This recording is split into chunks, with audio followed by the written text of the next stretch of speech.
Amir perjalanan kami Kiai Haji Dr. Ahmad Fauzi Tijani Marta'amallah Biduri Umroh. Para guru, para kiai yang tidak dapat saya sebutkan satu persatu, keluarga Bapak Haji Abdul Khalik beserta seluruh pegawai, karyawan, sahabat, jiran, jamaah semuanya, insya Allah dimuliakan Allah Subhanahu wa Ta'ala. Amin ya Rabbal Alamin.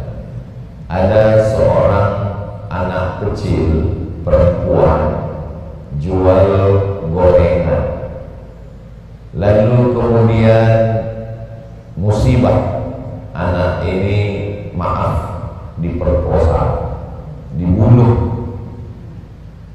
Lalu kemudian orang pun berdatangan karena simpati, kasihan, memberikan bantuan, memberikan pertolongan. Termasuklah kita mengutus tim Ustadz Abdul Somad untuk memberikan bantuan. Ketika tim kita sampai ke lokasi, tertulis di pintu ada tulisan besar, letakkan saja bantuan di sini. Kalau mau wawancara dengan ibunya, mau kasih berapa? Ternyata ketika bantuan simpati mulai datang, di antara yang datang ini adalah konten kreator. Konten kreator modal kamera, diupload di Facebook, di Instagram, di TikTok, masukkan ke channel YouTube, mereka dapat duit. Tidak peduli mau orang meninggal, mau orang kena perkosa, mohon maaf, mau orang sakit, yang penting diupload, jadi cuan, jadi duit. Tidak lagi memperdulikan norma agama, melanggar budaya, tata krama, sopan santun, dilanggar, ditabrak. Dulu zaman kita kecil dikhawatirkan TV, tapi TV ada jamnya. TV hanya muncul sampai jam 12 siang, itu pun hari Ahad, namanya TVRI. Hari Senin nggak ada. Lalu kemudian muncul TV baru sampai jam 10 pagi, namanya TPI. Filmnya Mahabharata. Yang senyum berarti udah tua. Sampai akhirnya muncul TV. Sejahat-jahatnya TV ada jamnya, dan kalau di remote mati, selesai. Tapi sekarang setiap orang punya TV. Satu orang bisa punya 4 channel. Channel live di Facebook, live di TikTok, live di Instagram, live di Twitter, dan dia punya grup WhatsApp. 24 jam bisa ditonton pagi, siang, malam. Senakal-nakalnya TV masih ada pengawasnya, yaitu dari Dinas Penerangan Informatika. Kalau TV ini melanggar kode etik, TV ditegur, acaranya diturunkan. Sekarang orang bisa live TikTok dengan memajang minuman keras. Seorang peminum khamar dengan bangganya cerita pengalaman mabuknya dengan mempertontonkan minumannya, karena dia disponsori oleh pabrik perusahaan khamar. Dia bisa live terus bicara sampai kapan dia mau. Seorang maaf penjahat kelamin, dia bisa wawancara podcast, cerita tentang pengalaman zinanya, kejahatannya, tanpa ada yang mengawasi. Siapa yang mau menangkap? Maka di tengah kehebohan dunia ini, tsunami internet ini, diberilah kajian subuh ini. Saya seumur-umur pengajian belum pernah judulnya secanggih ini. Biasanya ngaji masalah ikhlas, masalah takwa, masalah tazkiyatun nafs, tapi kajian subuh ini amat sangat penting. Berapa banyak bapak ibunya sudah tahajud, sudah sholat sunat, khataman Quran, ternyata di rumah anak korban internet. Ini amat sangat penting. Lalu apa langkah yang bisa kita lakukan? Saya dari mulai melihat judulnya tadi sudah mulai mikir. Jadi kalau dilihat Ustaz Somad dari tadi diam. Kalau Tuan pergi ke Batam, jangan lupa memberi bunga suplir. Kalau nampak Ustaz Somad lama diam, itu karena dia lagi mikir. Ada 5 yang bisa kita lakukan sebagai orang tua. Yang pertama, pengetahuan tentang internet. Orang tua mesti paham tentang aplikasi blog. Ada satu aplikasi untuk memblokir web-web yang masuk ke dalam internet kita. Kalau di rumah pakai wifi, maka dimasukkan aplikasinya sehingga blog-blog itu tidak bisa setelah diblok daftar website yang diblok. Maka dia nanti ketika diklik oleh anak langsung terblokir, tidak bisa lagi. Jadi pengetahuan orang tua mesti lebih daripada anak. Yang jadi masalah sekarang, orang tua mau buka handphone nanya ke anak, passwordnya dipegang anak. Orang tua tiba-tiba dipanggil kepolisian. Kenapa? Karena handphone bapak dideteksi sering melakukan dan seterusnya. Ternyata anak tahu password orang tuanya dan dipakai untuk game online. Uangnya dari mana? Pinjol, pinjaman online dipakai untuk game online. Nah, jadi orang tua mesti paham, mesti ngerti. Teman saya guru di salah satu madrasah, dia cerita ke saya, diadakan razia handphone, lalu semua handphone mendadak inspeksi kumpul dalam satu keranjang, lalu kemudian diperiksa satu-satu, orang tua dipanggil. Ini anak ibu, handphonenya sudah tidak sesuai dengan umurnya, tolong ibu perhatikan, ini handphonenya kami tarik, jangan kasih ke anak ibu sudah rusak. Lalu kemudian si ibu ngomong, mohon maaf Pak Ustadz, itu handphone suami saya. Jadi ternyata like father like son, bagaimana orang tua begitulah anak. Kalau kita mau anak kita soleh, maka kita mesti muslih. Tidak hanya sekedar solihun li nafsihi, baik untuk diri sendiri, tapi muslihun li ghairihi, bisa memperbaiki dan orang yang paling dekat dengan anak-anak kita. Wa anzir ashiratakal aqrabin, yang dekat-dekat dulu. Jadi nggak ada salahnya kita ngundang tim media, anak-anak dari Fakultas Sains Teknologi, minta pengetahuan.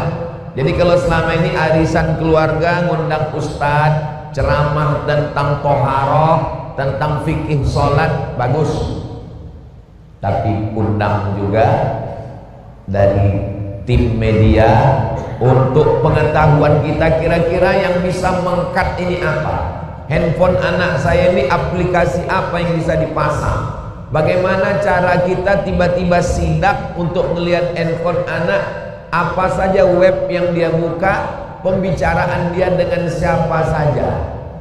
Itu handphone kalau kita buka, nanti kita buka aplikasi WhatsApp, muncul di sana kris, lalu kemudian kita scan, kita bisa tahu anak kita ngobrol dengan siapa, pembicaraannya apa. Orang tua mesti tahu. Jangan sampai malah handphone orang tua yang disadap anaknya. Jangan sampai kembali. Ajarkanlah anak-anak kamu pengetahuan yang lebih dari zaman kamu, karena zaman mereka lebih maju. Di antara pesan Sayyidina Ali. Dan sekarang kita sezaman dengan anak-anak kita. Kita sibuk, akhirnya kita tidak update pengetahuan ini. Mau nggak mau, suka nggak suka, kita mesti update terus pengetahuan. Kalau tidak, nanti anak kita terjebak dalam 5: Facebook, Instagram, Twitter, TikTok, grup-grup WhatsApp, ditambah lagi dengan website-website yang merajalela sekarang. Maka kalau tidak kita pahami penyebaran game online, judi online, aplikasi-aplikasi yang baru, itu semua terus setiap hari diproduksi sampai akhirnya masuk ke kepala anak kita, dan seterusnya dan seterusnya. Jadi yang pertama adalah kita ngerti apa yang sedang terjadi. Ini yang paling penting. Yang pertama, faham, ngerti keadaan. Fahmus su'al nisful jawab. Kalau ada pertanyaan, memahami setengah pertanyaan itu sudah dapat setengah jawaban. Kalau tidak, kita memberikan handphone ke anak, itu sama dengan memberikan pisau yang tajam, yang siap memotong urat nadinya, siap memotong lehernya, dan lain sebagainya. Yang kedua, ada komunikasi dengan anaknya. Kenapa handphone ini menjadi alat penting bagi anak? Karena tidak ada komunikasi antara anak dengan orang tua. Orang tuanya sibuk, lalu anak nangis. Bagaimana supaya anak diam? Dikasih handphone. Itu kalau anak kecil. Kalau anak sudah mulai agak beranjak remaja, dewasa, setelah punya handphone, maka ada orang kirim foto, ini mbahnya, ini kakeknya, ini bapaknya, ini ibunya, ini anaknya, ini cucunya, acara arisan, semuanya pada megang handphone. La salam wala kalam. Dipoto dari atas. Yang moto dari atas, habis itu dia upload di internet, foto itu viral. Judulnya Silent Generation, generasi diam. Dulu kalau acara keluarga ngobrol, gimana nilai kamu, gimana guru kamu, gimana suami kamu, gimana anak kamu. Sekarang nggak ada, semuanya sibuk dengan handphonenya masing-masing. Silent generation. Maka yang penting adalah komunikasi. Handphone ini seperti ada lemnya. Setelah orang megang, maka dia akan terus tidak mau lepas. Maka putuskan sejenak, mesti ada komunikasi antara kita. Saya dengan Kiai bertanya, beliau bertanya ke saya gimana keadaan pondok, gimana anak-anak, gimana kurikulum, gimana baca kitab, ijazahnya SMP apa sanawiyah, aliyah apa SMA. Ada komunikasi. Memang aneh orang sekarang. Jadi kalau ketemu dengan orang yang dekat, malah nyari teman yang jauh. Nanti kalau ketemu dengan yang jauh itu nggak ngobrol juga, dicari yang jauh lagi. Sakit jiwa manusia sekarang. Dua penumpang pesawat, satu nasib, sama-sama delay, di pesawat yang sama, di airport yang sama. Bukannya ngobrol, tapi malah sibuk dengan dunianya masing-masing. Andai ada orang pingsan di sebelah, bukannya ditolong, malah dipoto. Ada orang pingsan, kasihan. Jadi komunikasi ini yang tidak ada. Jadi kalau ada komunikasi antara suami dengan istri, Bayangkan kalau punya istri pegawai ANS, ASN, PNS, dia masuk dari mulai jam 6 berangkat, jam 7 sampai jam 8 sampai zuhur. Dari zuhur sholat, istirahat, makan. Jam 2 sampai jam 4. Dari jam 4 pulang, maghrib. Habis maghrib makan isya. Dia hanya ketemu dengan suami dan anak 2 jam. Jam 9, jam 10. Habis itu mulai ngantuk. Artinya nggak ada komunikasi sama sekali. Bagaimana dia bertanya? Gimana nilai kamu? Gimana rapor kamu? Gimana wali kelas kamu? Apa pelajaran kamu hari ini? Dulu ada PR, orang tua bisa memeriksa. Nah, jadi kalau komunikasi ini hidup, minta handphonenya mati sejenak, ada ngobrol, ada pembicaraan, jiwanya masuk, maka insya Allah itu ada. Tapi kalau sudah tidak ada, kalau kita lihat dalam Al-Quran itu semuanya komunikasi. Yas'alunaka 'anil khamri wal maisir qul fihima ismun kabirun wa manafi'u lin-nas yas'alunaka 'anil yatama yas'alunaka 'anil ahillah yas'alunaka madza yunfiqun yas'alunaka 'anis syahril harami qitalin fi wa idza sa'alaka 'ibadi 'anni fa inni qarib. Semuanya dialog. Kalau mereka bertanya kepadamu ya Muhammad sallallahu alaihi wasallam, maka katakanlah ini jawabnya. Ada dialog. Nabi duduk, sahabat datang bertanya, lalu kemudian ada berdialog. Hal nara rabbana yaumal qiyamah ya Rasulullah. Apakah kita bisa melihat Tuhan nanti pada hari kiamat ya Rasulullah? Sekarang dialog ini sudah tidak ada lagi antar keluarga. Maka yang kedua adalah pertama pengetahuan, yang kedua komunikasi. Tanpa kita sadari, rupanya anak kita fisiknya seperti dulu, tapi pikirannya sudah hancur, sudah rusak, dan kita tidak tahu. Sebelum ceramah, ada seorang perempuan psikolog, dia minta sama saya 5 menit. Ustaz Somad, boleh nggak saya ngomong dengan Ustaz 5 menit aja sebelum naik ke pentas? Boleh, Bu. Dia bawa 2 kertas. Yang satu kertas gambar kepala anak, maaf, ditabrak truk, kepalanya pecah, hancur. Yang satu lagi gambar anak yang sehat. Terus dia tunjuk ke saya, Ustaz, ya, apa pendapat Ustaz tentang 2 gambar ini? Ya, yang ini kepalanya hancur, yang ini Ustaz, yang ini sehat. Dua-duanya hancur Ustaz. Loh, enggak Bu, ini kan kepalanya hancur, ini kan sehat. Yang ini hancur kepalanya, memang sudah hancur. Yang ini kepalanya sehat, tapi isinya sudah hancur Ustaz. Dari mana kita tahu anak kita hancur tidak hancur? Dari komunikasi. Kalau dulu minta uang, sekarang sudah nggak ada minta uang. Kenapa? Transfer. Kalau dulu minta mana rapor kamu, sekarang sudah tidak ada. Kenapa? Kirim PDF. Dulu kalau orang belanja, dia nanya, ini tahunya berapa? 10.000, 8.000 ya? Oh nggak bisa, 9 bisa. Ada tanya, ini siapa? Ini anak saya. Oh, kemarin kok nggak kelihatan? Dia mondok di sana. Oh, mondoknya di Al-Amin Perenduan. Salam sama Kiai ya, mohon doa ya. Ada komunikasi. Sekarang sudah nggak ada. Sekarang barang dibawa langsung langsung terbayar tanpa tanya. Nggak ada komunikasi sama sekali. Jadi sebenarnya kita masih selesai sholat, ada ngomong, ada pengajian, ada komunikasi, masih ada salam, doa, assalamualaikum warahmatullahi wabarakatuh.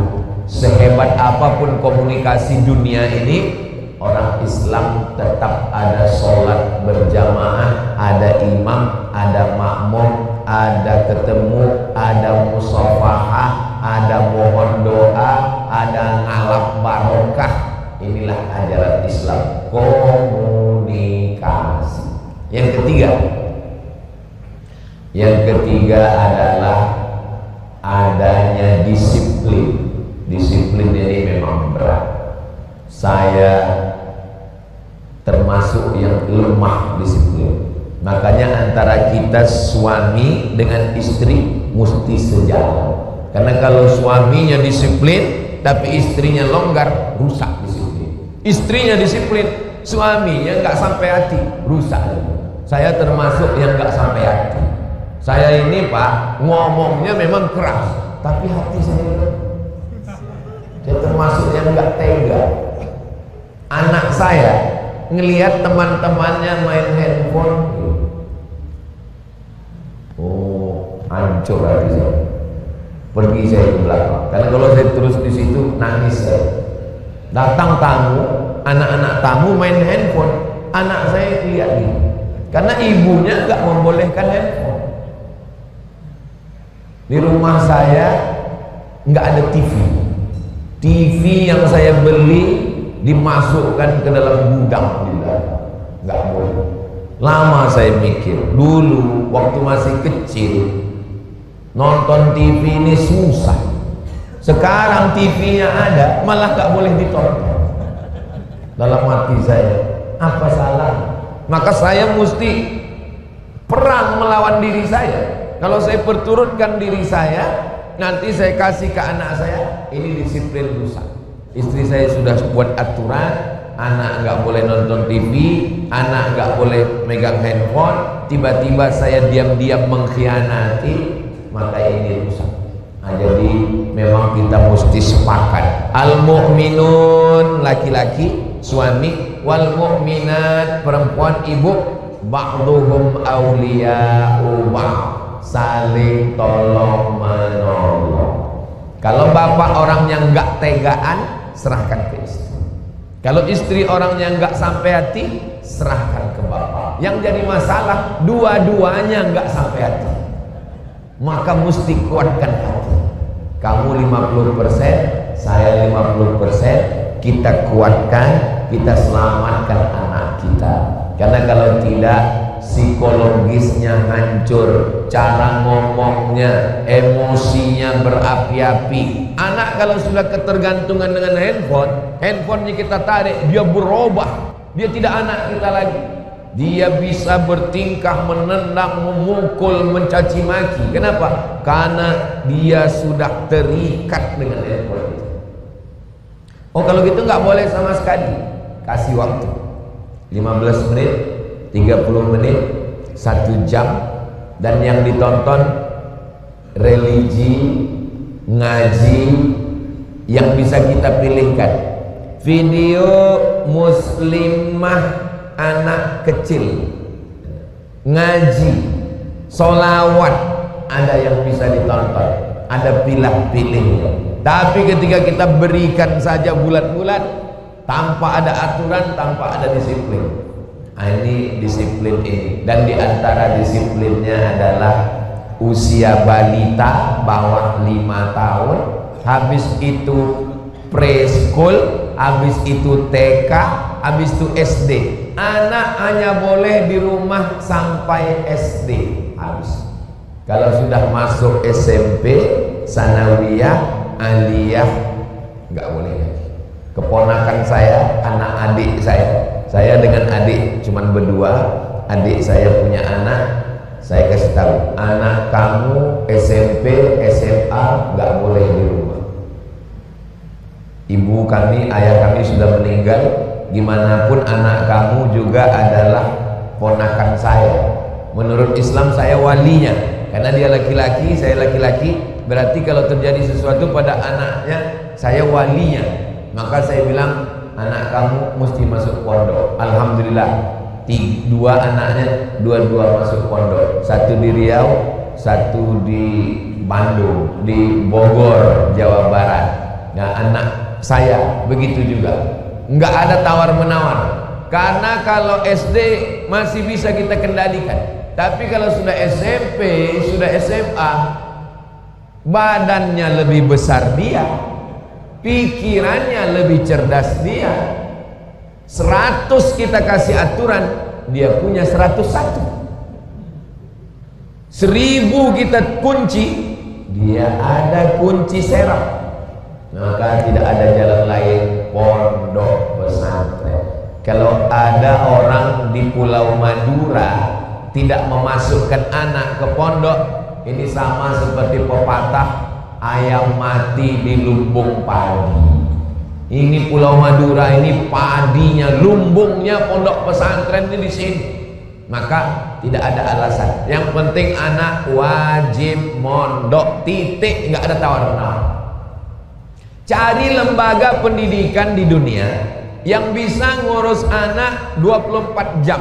Dari mulai bangun jam 3, sholat tahajud, murojaah, ngapal Quran, subuh berjamaah, zikir, baca wirid, bahasa Arab, masuk kelas, baca kitab, tahfiz Quran, zuhur, asar, olahraga, sore, mandi, maghrib, isya, ngaji, malam, sampai tidur lagi jam 10. Tidurnya kiai lebih dulu bangun sebelum santri bangun, dan santri lebih dulu tidur. Malamnya didoakan kiai dalam tahajud munajatnya, dibacakan wirid, dibacakan hizib, dibacakan ayat.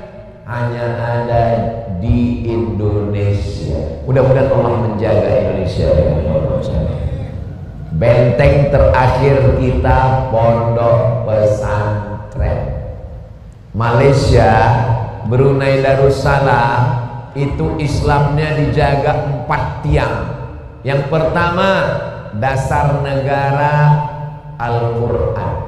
Yang kedua, ada sultan. Yang ketiga, ada mufti, karena mufti ngelapor ke sultan, sultan urusan negara, mufti urusan agama. Yang keempat, ada jakim, lembaga negara yang khusus agama Islam. Jakim namanya, Jawatan Kemajuan Islam Malaysia. 4 ini yang menjaga Islam: dasar negara, sultan, mufti, jakim. Kita dasar negara Pancasila, itu sudah kesepakatan kita. Negara Kesatuan Republik Indonesia, intisari dari Al-Quran, ketuhanan yang Maha Esa, kemanusiaan yang adil dan beradab, persatuan Indonesia, permusyawaratan, keadilan sosial bagi seluruh rakyat Indonesia. Itu cara kita untuk bersatu, berbeda suku dan agama.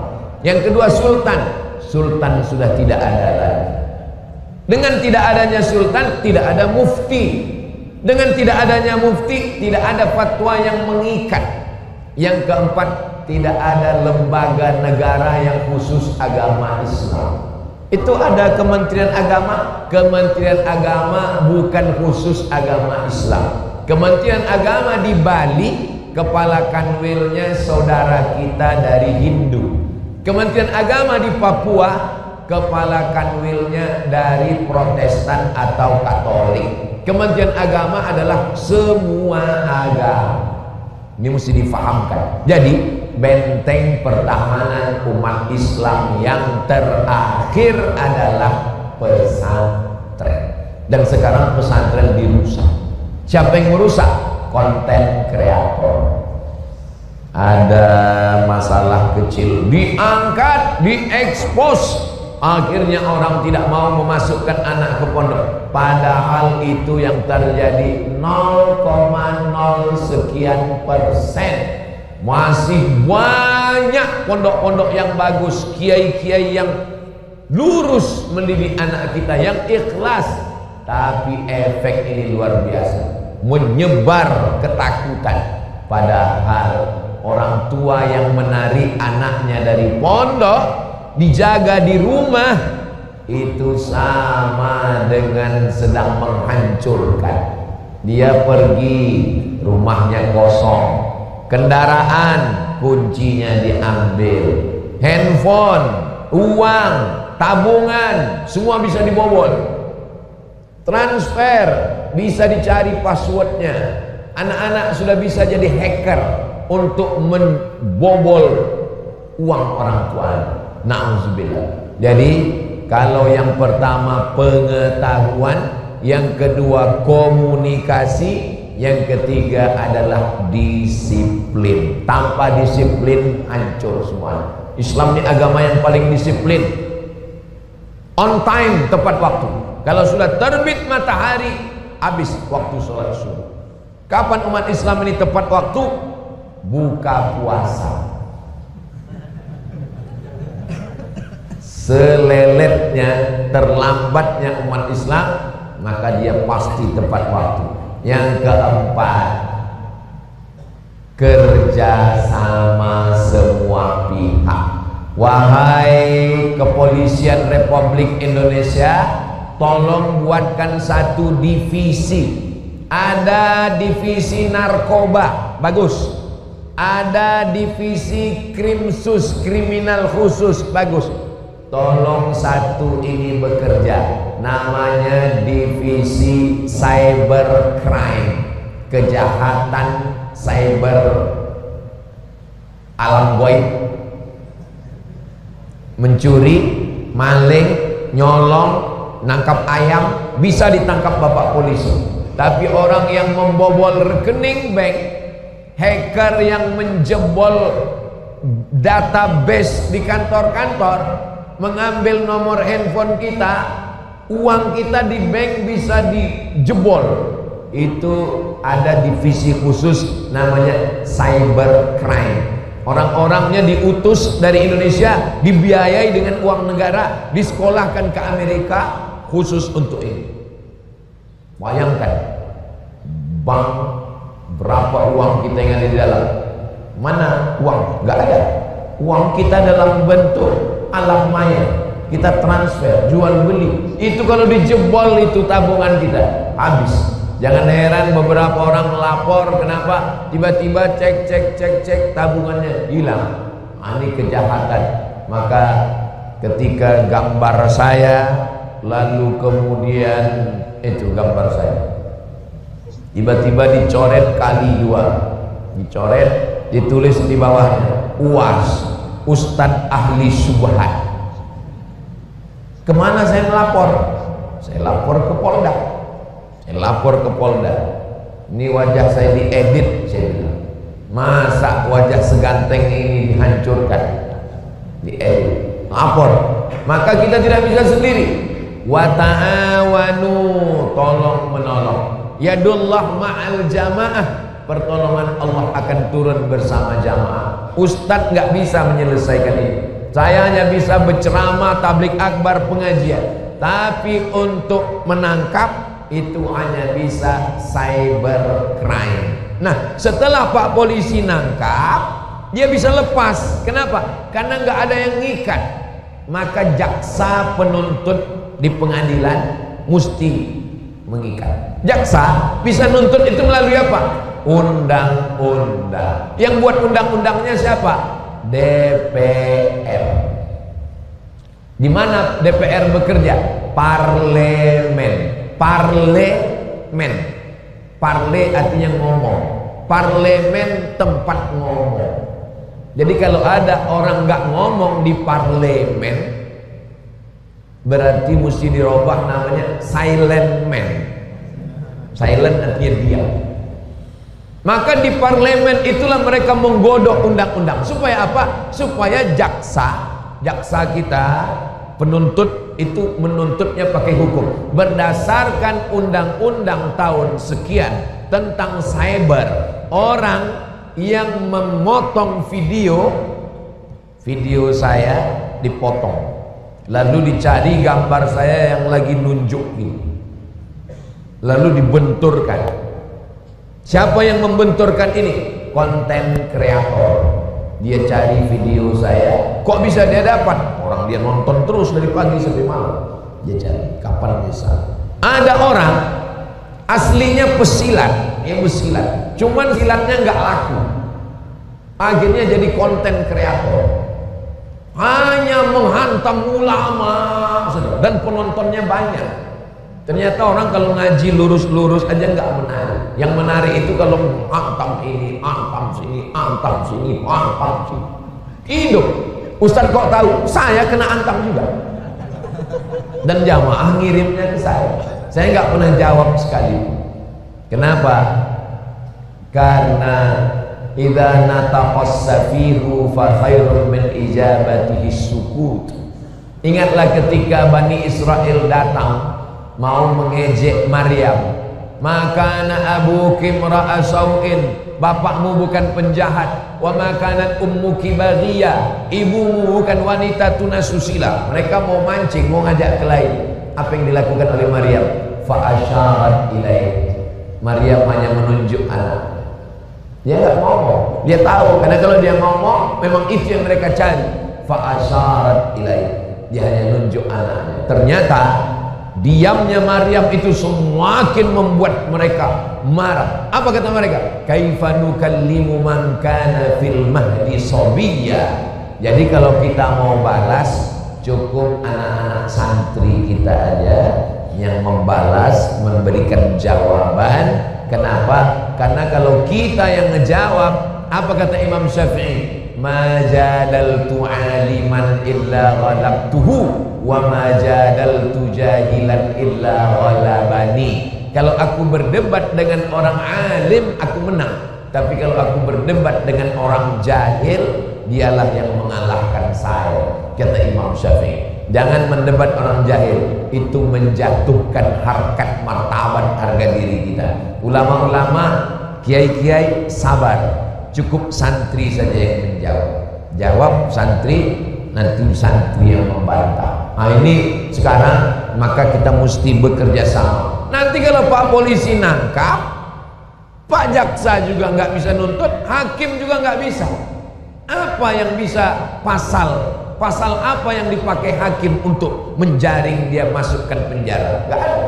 Orang yang motong-motong video Ustadz Somad dipotong, video ini dipotong, lalu dibenturkan. Ketika ditangkap, mana dasar pasal hukumnya mana? Kalau tidak ada pasalnya, dia nggak bisa diikat, dia nggak bisa dihukum. Maaf, tertangkap laki-laki dengan perempuan di kamar hotel, lalu kemudian mau dikenakan pasal zina, nggak bisa. Karena pasal zina di Indonesia adalah suami melaporkan istri.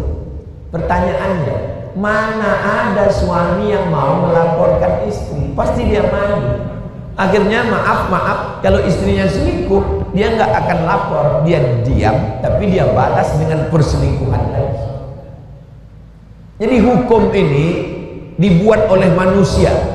Manusia yang menetapkan hukum itu digaji oleh negara, maka dia mesti berpikir bagaimana konten-konten yang nakal ini dijerat, hukumnya dibuat di parlemen, barulah dipakai oleh jaksa penuntut umum, barulah hakim bisa.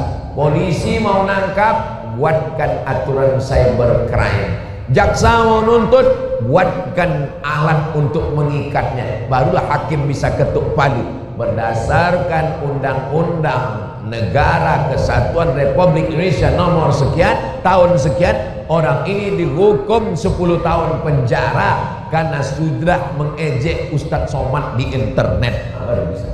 Kalau enggak, dia akan lepas lagi.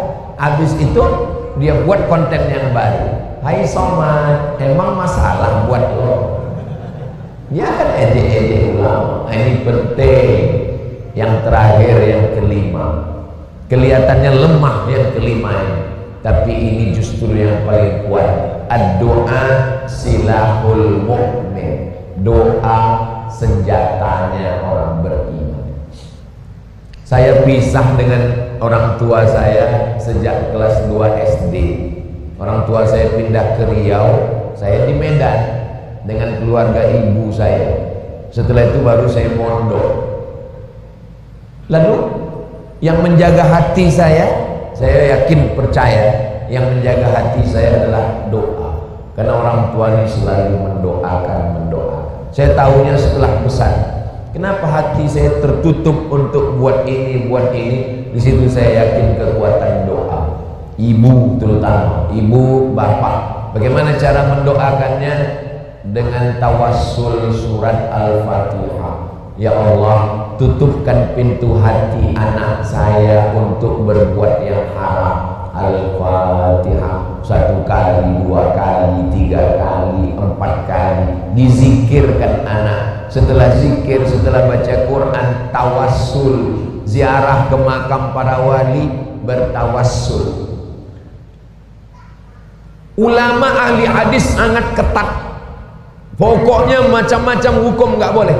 Namanya Imam Az-Zahabi, Al-Hafiz Az-Zahabi. Imam Az-Zahabi ini sangat ketat. Dalam kitab Syiar A'lam An-Nubala, Imam Az-Zahabi membahas bagaimana makam Imam Junaid Al-Baghdadi. Apa kata beliau? At-tiryaqul mujarrab. Tiryak artinya penawar, mujarrab yang mujarab. Jarraba yujarribu tajriban, mujarribun mujarrabun. Mujarrab artinya pernah dicoba dan manjur. Berziarah ke makam Imam Ma'ruf Al-Karhi. Siapa yang ziarah ke makam Imam Ma'ruf Al-Karhi, kata beliau, at-tiryaqul mujarrab. Jadi waktu ziarah ke makam Imam Ma'ruf Al-Karhi, minta kepada Allah, mintanya kepada Allah, bukan minta kepada kubur. Ini sekarang diejek kuburiyun, minta ke kubur. Enggak, kita mintanya kepada Allah. Natawassalu ilaika biwaliyika sholih. Kami memohon kepada Engkau ya Allah berkat walimu yang soleh, berkat Mbah Khalil bin Abdul Latif Al-Bangkalani, berkat wali-walimu di Pulau Madura, tolong kabulkan doa saya supaya anak saya ini soleh, supaya anak saya ini tertutup pintu hatinya buat dosa. Mungkin kalau doa dengan kita yang bukan apa-apa dan bukan siapa-siapa ini, kita merasa doa kita jauh. Tapi kalau kita sebut nama orang, itu beda. Tawassul itu begini. Assalamualaikum Ustadz Somad. Waalaikumsalam. Ustadz bisa ngisi pengajian ke tempat saya? Oh, mohon maaf, saya datang ke satu provinsi cuma sekali saja. Setahun ke Sumatera Utara cuma sekali, ke Kalimantan Barat cuma sekali. Saya nggak bisa datang. Datangnya cuma 4 hari. Datang hari Jumat, Sabtu, Ahad, Senin pulang. Nggak bisa lebih Pak Ustadz, nggak bisa. Nanti kalau lebih dikhawatirkan buka cabang. Saya nggak bisa. Tolonglah Pak Ustadz datang, kasih saya jadwal. Nggak bisa. Saya ini Pak Ustadz jamaahnya Kiai Fauzi Tijani. Oh ya, insya Allah bisa. Lebih kurang. Itu makna tawassul. Kita menyebut nama orang yang di hadapan Allah dia punya maqam tertentu, maka nama itu yang kita sebut. Saya kalau bertawassul yang saya sebut 10. Allahumma inni atawassalu ilaika bihaqqi nabiyyika Muhammad sallallahu alaihi wasallam wa alihi thayyibin at-tahirin wa ashabil mayamin wan nabiyyin was-siddiqin was-syuhada was-shalihin wal malaikatil muqarrabin wal ulama'il amilin wal awliya'is shalihin. Dengan 10 ini aku mohon kepadamu ya Allah, kabulkanlah doaku, jaga hati anakku, jaga hati santri-santri, jaga hati keluarga. Karena dengan itu ya ayyuhalladzina amanu taqullah wabtaghu ilaihil wasilah. Itulah agaknya 5 poin untuk menjaga. Nanti kalau ada kiai yang ngomong 7 poin berarti ilmunya lebih banyak. Nanti kalau ada kiai yang ngomong 3 poin berarti waktunya lebih sedikit. Nah, jadi 5 ini bukan batasan, hanya ala sabilil mithal, sebagai contoh untuk menjelaskan saja. Terima kasih segala perhatian, mohon maaf segala kesilapan dan kekhilafan. Saya kembalikan ke moderator. Jangan kemana-mana, kita lanjutkan setelah yang satu ini.